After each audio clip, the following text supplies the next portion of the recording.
The Indian Scholar Bowl team competed this weekend. We'll have the details next. Also on the broadcast, we'll have basketball results. All this and more coming up on KFOI Daily News.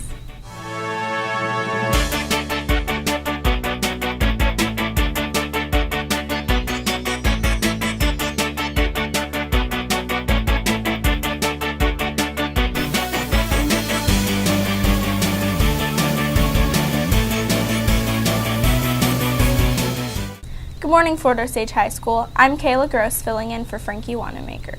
And I'm Amate Boutte. Today is Monday, January 12th, 2015, and here are today's news and announcements. It was a tough day for the Varsity Scholar Bowl team at the annual Snow Bowl Invite at Sherman High School this weekend. The team went 2-3 on the day, winning matches over Lone Jack and Lexington, and lost to William Chrisman and St. Joseph Central twice. Ethan Morrow led the team with an average of 90 points per game. Brady Orrick scored an average of 36 points per game for the Indians. The JV team finished 3-2 on the day, beating Lone Jack, Lee Summit, and Belton, while they dropped matches to Lee Summit North and Lee Summit West. Dexter Wickham led the team with an average of 88 points per game, while Josh Merrithew scored an average of 46 points per game. Here's something you may not be aware of, but probably should. The state of Missouri is facing some costly repair and upkeep on Interstate 70. There are 3 proposals lawmakers and the Department of Transportation are looking at that could affect your pocketbook in the future. They are looking at adding a lane each way by filling in the median at a cost of $2 billion, adding a lane each way to the outside at a cost of $3 billion, or adding both at a cost of $4 billion. No matter which way they go, MoDOT does not have the budget to cover this, so the option of creating a toll road is on the table. That means you could be paying to drive on I-70 in the future. Attention seniors, the local scholarship application is now available on the high school's webpage under the high school counseling section. The deadline to submit applications is Friday, February 6th. Don't miss out on this opportunity to qualify for free money for college. You may have heard of the alleged oldest analog computer in the world that was discovered off the coast of the Greek island of Antikythera in 1901. Scientists recently discovered more information about how old it is and how the device may have worked. According to physicist and science historian James Evans of the University of Puget Sound in Tacoma, Washington, the device known as the Antikythera mechanism has the influences of the Greek mathematician Archimedes, which puts the device origins around 205 BC. Evans works with the Antikythera Mechanism Research Project, and they have discovered at least 30 interlocking gears.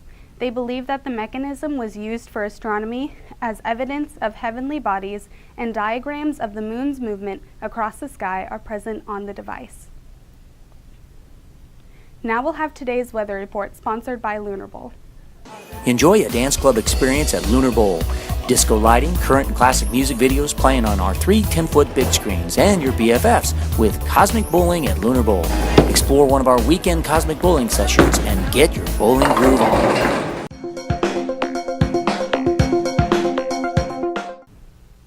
Hey everybody, it's Kayla with your weather. Shout out to the speech and debate team for hosting a great tournament this weekend. And now for your weather.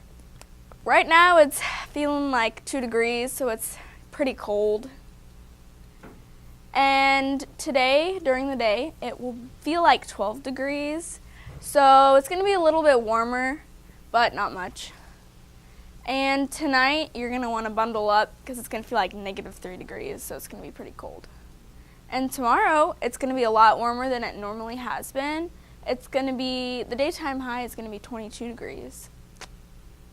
And now for the 5-day forecast. Oh my gosh, guys. See that? 52 degrees. It's going to be getting a lot warmer as we go on this week. So maybe on Friday you can go out and suntan, but not really. It's probably still going to be cold. And now for Caleb Winslow with your sports.